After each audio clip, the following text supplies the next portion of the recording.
Irrigation అధికారులు, సోమశిల, తెలుగుగంగ పంచాయతీరాజ్ అధికారులు అందరూ కూర్చొని జిల్లా కమిటీ ఏర్పాటు అవుద్ది. కలెక్టర్ గారు దానికి అధ్యక్షతగా ఉండి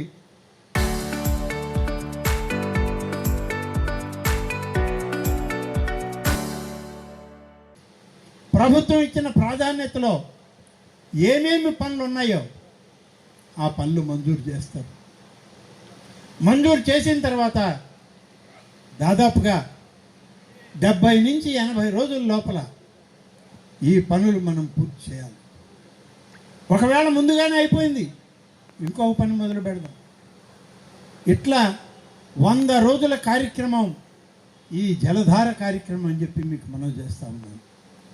ఈ 100 రోజుల కార్యక్రమం రైతాంగంగా మన గ్రామాలకి సాగునీరు, త్రాగునీరు, మన గ్రామాల్లో ఉన్నటువంటి జలాశయాలను కాపాడుకునే బాధ్యత రైతులుగా మన మీదే ఉంది. ప్రతి దానికి ప్రభుత్వం రాలేదు, ప్రభుత్వం చూడలేదు కాదు, ఇప్పుడు ప్రభుత్వం మీకే అప్పచెప్పింది ఆ బాధ్యత. మీరు పని మొదలు పెట్టండి, పని చేయండి. అవసరమైనటువంటి సాంకేతిక సహాయం, ఆర్థిక సహాయం అందిస్తామని చెప్పి ఇవాళ నీటి సంఘాలకు, సొసైటీలకు, ప్రాజెక్ట్ కమిటీలకు, డిస్ట్రిబ్యూటరీ కమిటీలకు పనులు అప్పచెప్పడం జరుగుతుందని చెప్పి 100 రోజుల కాలం ఈ పనులన్నీ జరుగుతాయని చెప్పి నేను మీకు మనవి చేస్తున్నాను. ఇక ఈనాడు మీరు గమనించండి, మనం అధికారంలోకి వచ్చి 22 మాసాలు పూర్తవచ్చింది. ఈ 22 మాసాల్లో ఏమి చేయగలిగామనేటువంటి విషయాన్ని కూడా మీ ముందు ఒక్కసారి చెప్పాల్సిన బాధ్యత ఈనాడు ఈ జలధార కార్యక్రమంలో నీటిని మనం భద్రపరుచుకునేటువంటి ఈ కార్యక్రమంలో ఈ ఇరిగేషన్కి సంబంధించి మనం ఏం చేసా కూడా ఒకసారి మీకు తెలియజేయాలి. ఇవాళ తిరుపులార్ ఫేజ్ 3 కార్యక్రమం అమల్లోకి వచ్చింది.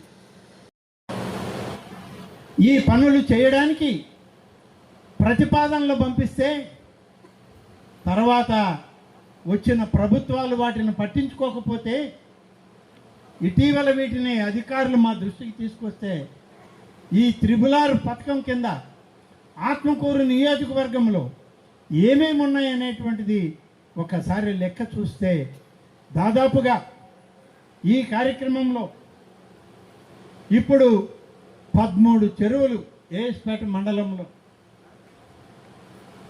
ఈ 13 చెరువులకి 3,84,00,000 రూపాయలు మంజూరు చేసి టెండర్లు పిలిచి ఇవాళ ఏఎస్పేట మండలంలో 13 చెరువుల్ని జలధార కార్యక్రమంలోకి తీసుకొచ్చి ఆ ప్రాంత రైతాంగానికి అందించబోతున్నామని చెప్పి మీ అందరికీ మనవి చేస్తా ఉన్నాం. వర్గానికి ఈ 62 కోట్లలో మన జిల్లాకు వచ్చింది. ఆత్మకూరు నియోజకవర్గానికి 12 కోట్ల రూపాయలు కేటాయించారు. ఈ కాలువలు పూడికి తీయడం కానీ, చెరువుల్లో అవసరమైనటువంటి పూడి తీయడం కానీ, సర్ప్లస్ వేర్లు పూడి తీయడం కానీ, ఇలాంటి కార్యక్రమాలకి ఈ యొక్క నిధులు వాడుకోవడానికి ఇప్పటికే నిధులు మనకు అందించడం జరిగింది గ్రామీణ నీటి సరఫరా ద్వారా. అలాగే ఈరోజు తుఫాన్లు వచ్చాయి, 2 తుఫాన్లు వచ్చాయి మనకి. ఒకటి మోంతా తుఫాన్, ఒకటి మరొకటి దిత్వా తుఫాన్ ఒకటి. ఈ 2 తుఫాన్లలో చాలా దెబ్బ తగిలింది మనకి. దానికి కనిగిరి రిజర్వాయర్ మెయిన్ కెనాల్స్ ఏవైతే ఉన్నాయో సంగం మండలంలో 16 పనులకి 84,75,000 రూపాయలను మంజూరు చేసి పనులు మొదలు పెట్టమని జిల్లా కలెక్టర్ గారు ఆదేశాలు ఇవ్వడం జరిగింది. 80 కోట్ల రూపాయల పని సంగం బ్యారేజ్ మీద ఆగిపోయింది. ఎవరు పూర్తి చేయాలి దీన్ని? మీరేమో ప్రారంభించేశామన్నారు, పూర్తయిన ప్రాజెక్టు మళ్ళీ డబ్బులు ఏందాయా అని మన ముఖ్యమంత్రి గారు అడుగుతున్నారు. అంటే ఎంత నిర్లక్ష్యం, ఎంత అలసత్వం ఉంది ప్రాజెక్టుల పైన, బ్యారేజీల పైన ఒకసారి గమనించాలి. అందుకని ఇవాళ మళ్ళీ ప్రతిపాదనలు ఇచ్చాం.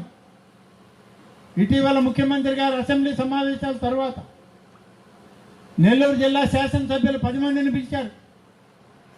అందులో మంత్రిగా నేను కూడా హాజరయ్యాను. నేను ఆయన దృష్టిలో ఒక శాసనసభ్యుడికి 3 పనులు చెప్పు, నీ నియోజకవర్గానికి. అవి చేశాక ఇంకొక 3 చెప్పు అన్నారు. మొదటి 3 పనులు ఆయనకి రాసిచ్చాను. ఒకటి, సోమశిల హై లెవెల్ కెనాల్ను పూర్తి చేసి మర్రిపాడు మండలానికి రైతాంగానికి సాగునీరు త్రాగునీరు ఇవ్వండి అని చెప్పి కోరాను. రెండవ పని, సంగం బ్యారేజ్ మధ్యలో ఆగిపోయింది, దాన్ని పూర్తి చేసి బ్రిడ్జిలు రోడ్లు నిర్మాణం పూర్తి చేసి ఆ బ్యారేజ్ 100% పూర్తి చేసి ఆ బ్యారేజ్ కింద రైతాంగానికి క్రిందన ఉన్నటువంటి కావలి కాలువకి కనుపూరు కాలువ రైతాంగానికి కూడా నీళ్ళు ఇవ్వాలి.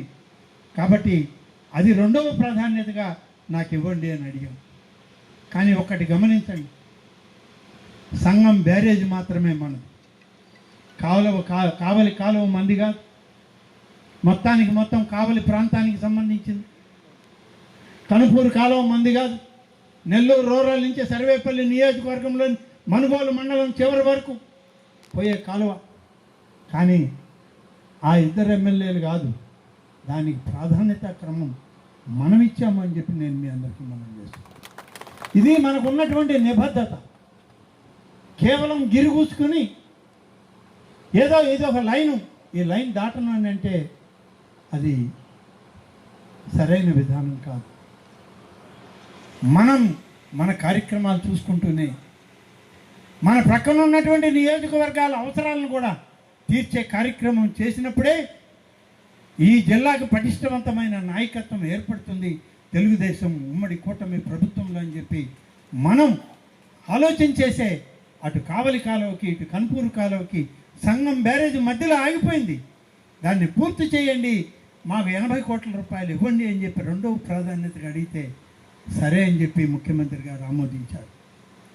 ఇక మూడవ ప్రాధాన్యత, మాకు 100 పడకల ఆసుపత్రి ఉంది, మాకు కనీసం 250 పడకల ఆసుపత్రి నిర్మాణం చేయాలి అక్కడ.